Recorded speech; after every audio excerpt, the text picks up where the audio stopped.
I, as a teen, would be coming out of, I don't know, watching Transformers in the movie theater. Dear God, what is this? And then I'd see these posters, and they'd always be advertising like an opera show that from live from the Met, but for the movie theater. And I'd always wonder, who are the people who are going to the movie theater to watch the opera live streamed? And today I found out that my pal Glenn Sumi is one of them. Glenn Sumi is one of my favorite theater critics, and he's here to talk about this new professionally shot a version of Merrily We Roll Along, the Broadway musical. But also, the thing that stuck with me is that, like, the thing that made Glenn interested in the first place in theater is these captures of theatrical productions that end up being either streamed in movie theaters or actually captured so you can watch them at home. Because that's how a lot of people get introduced to the theater, is some kind of capture of a theatrical experience that gets available for you. And so Glenn's going to talk about Merrily We Roll Along, but also the thing that truly stuck with me is sometimes these are the gateway for actually being someone who gets to fall in love with the theater. I've made only one mistake in my life, How did you get to be here? but I've made it over and over. What was the moment? If I could go back to the beginning, I would give all this up like that. Traveling the sun, flashing by the countryside. Merrily we roll along, roll along. That is a bit of the trailer for Merrily We Roll Along. If you don't know the musical, it's a big deal. It's from Stephen Sondheim. And this staging of it, this new revival, it's got Jonathan Groff, it's got Daniel Radcliffe. It won 4 Tony Awards last year. But the thing that you heard there is the filmed version. It's a trailer for the film version, otherwise known as a pro shot. That is opening in movie theaters this week. This is happening more and more with big Broadway shows. And Glenn Sumi is here to talk about the pros and the cons of the pro shot. Glenn, nice to see you, pal. How you doing? You too, Elamin. I'm great. Thanks. There's a lot to talk about here, but look, the idea of filming like a big live theatrical production, that's not a particularly new thing. But we're at a point now where these pro shot versions are sort of becoming major, shall we say, cinematic moments. Is that the way to describe it? So as you sort of see the trailer there, talk to me about this evolution of the form and how we got to this moment where the pro shot is itself a big event. Yeah, I mean, how long do you have? It's ironic, but, I make my living as a theater critic. I see live theater, but my entryway into live theater was actually through television. It was through those, what Great Performances series from PBS, from public television, where they would professionally shoot plays and musicals and operas and ballets, and then broadcast them to households, throughout North America. A couple of months later, usually after a show had ended, I remember seeing my first ever version of Thornton Wilder's Our Town. I remember discovering, as a teenager, Stephen Sondheim through Into the Woods in like the early 90s. And, Because you can't always go to the theater. It comes to you in these particular cases. Yeah, especially if you're young, if you, it depends where you live. Yeah. And, you have school trips and things, there are little theater for young audiences shows that come to your school or whatever. But this was something on a whole other level. And I knew that it wasn't quite TV, it wasn't movie, that people were, it was a live event. You could hear the laughter, you could hear applause. And so this is something different. I remember filing it away. Obviously, I discovered, CBC was doing some similar things. They broadcast plays from the Stratford Festival. Yeah. And I think there was a real game changer in the mid-2000s when somebody at the Metropolitan Opera in New York got this brilliant idea. Now, obviously, they had been broadcasting operas live on radio for decades. Yeah.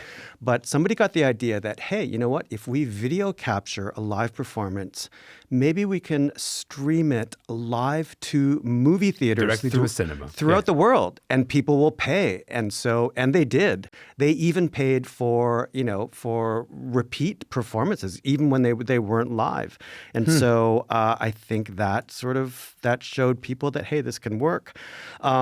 Flash forward to 2020, I think when the pandemic hit and obviously theaters closed down, a lot of theater companies were thinking, how can we give theater audiences the feeling of theater without them being in theater? Yeah. And one of the biggest, in retrospect, I think one of the biggest cultural touchstones of that early pandemic was the digital release of Hamilton. Yeah. They captured a lot of that. people watched that. Yeah. It was supposed to be a theatrical release in 2021, and then the pandemic hit. They knew people were just yearning for live theater.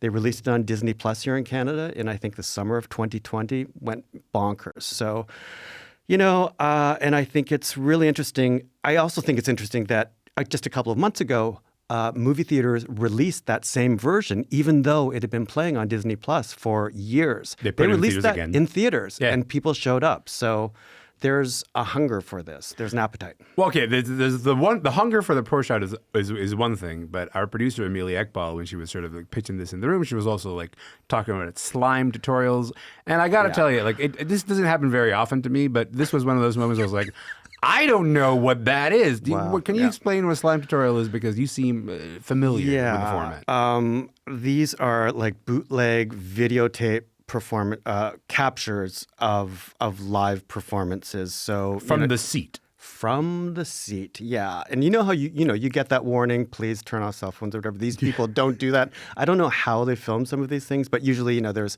shaky camera work, there's really questionable sound. And in order to get around all the copyright infringement, when they upload it to YouTube, they will call it a slime tutorial. And, I got to confess, I've seen a few slime tutorials in my lifetime. Live theater is it's ephemeral. Yes. You can't get down to New York. You don't have $300, $400 to pay for a ticket. And so, hey, it's not ideal.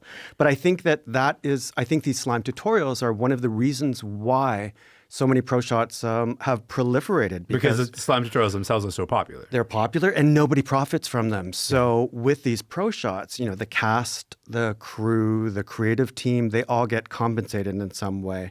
And, these things are not cheap. That Hamilton capture that we talked about, I think that cost upwards of $10, $11 million to make. Yeah. So because I'm gonna get to the Merrily pro shot in just a moment, but let's talk about generalities, because I do think the Hamilton one is successful. What do you think makes a pro shot successful? Because you're trying to take the experience of live theater and you're trying to put it. Hey, we'll take the experience of live theater, we'll put it on television. What's the thing that makes that work? Yeah, I think, we all know, most of us have been at live theater, and the excitement that comes from being there where anything can happen. Somebody could drop a line, could be off notes in the orchestra, but, if it gives you that sort of excitement and energy of being at a live performance, I love hearing the laughter. I love hearing applause if it's a musical after a number. The Hamilton pro shot we talked about, it really captured the feeling just in the way that they shot the thing, because there's a lot going on there. Yeah. The Into the Woods that I saw in the 90s did it really well. And recently, I've seen, I'm sure you have too, but I've seen, Come From Away, the big Broadway musical, the Canadian Broadway musical, maybe half a dozen times. And I finally watched the pro shot, which is, I think, on Apple TV+. I haven't seen the pro shot. Yeah. It's actually pretty good. And what's really fascinating about it is that they filmed it in, I think, the summer of 2021. So this was when Broadway theaters were reopening, returning again to theater. Yeah. Yeah. So it was really exciting. In the intro, they show the audience coming in fully masked, and after that, the big opening number, when people give, their ovation, you could really feel the excitement. You could feel the excitement of people who have missed live theater and feel so grateful to be there in the theater. So it captured that. So now let's get to the occasion that we are here, Glenn, because I know you have some thoughts. We are here we're here to talk about Merrily We Roll Along, which is a musical that gave us songs like this one. So, old friend, fill me in slow. Old friend, start from hello. Old friend, I want the when, where, and how. Old friends do tend to become old habits. First of all, it's worth sort of mentioning that, like, this particular revival, right? Jonathan Groff, Daniel Radcliffe. I think it's easy to forget that this is a musical that, first of all, kind of bombed when it came out in 1981, and then suddenly you've got like really big names attached to this revival. How did it get there? Yeah, I think it opened on Broadway 1981, one of the notorious flops on Broadway. I think it ran for a total of 16 performances. I think it had. Wow. I know. Yeah. Really sad. Famously, Jason Alexander, who would later, become George Costanza in Seinfeld. Yeah. He was part of that original cast. It is, it's a fascinating show. It's one of my favorite Sondheim shows. It's about a group of artist friends who set out wanting to do really, fascinating things in their careers. One is a composer, one is a lyricist, one is a magazine writer / budding novelist. Yeah. And it follows them over 20 years there, and it follows their friendship as it's solidified, and then gradually as it breaks apart, and by the end, nobody is talking to anyone. But the twist is that it starts at the end. So they're in their early 40s, they're not friends, and then it travels backwards. It goes in reverse chronological order. So you see how this, great friendship and collaboration between our artistic collaborators, how it all disintegrated. Yeah. And then we go back, all the way to the late 50s. And it was a big failure. And, Sondheim kept wanting to go back to it because he thought, there was some good stuff in there. He tweaked it. He would, move scenes around. And there were revivals, but none of them really hit like this. I mean, you mentioned that fantastic cast. Yeah. And it became, the hottest ticket on Broadway in 2023. So we go from the hottest ticket on Broadway in 2023 to go, well, people might want a pro shot of this maybe in theaters. Oh, yeah, and that is coming out. You have seen it. I have seen the first bit of it. I reacted well to Jonathan Groff's face as a close-up on the screen. That felt all right with me. Did the pro shot work for you? It did not roll along very smoothly. Okay. I wasn't very merry watching it. Okay.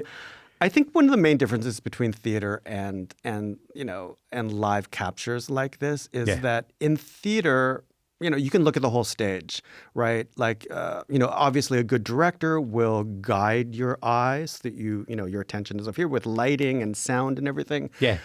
And when people are speaking or singing, obviously you're supposed to be looking there, but you could be looking anywhere. You could be admiring the Anyone's set. face. You could see a chorus boy or girl that you find is cute and you just sort of want to pay attention there. Yeah. With a pro shot, the director is forcing you where to look. So you are, you have no option to look elsewhere. Yeah. And in this case, we're looking at a lot of close-ups. I mean, I haven't written my review yet, but I almost feel like saying it's like being in a dermatologist's office.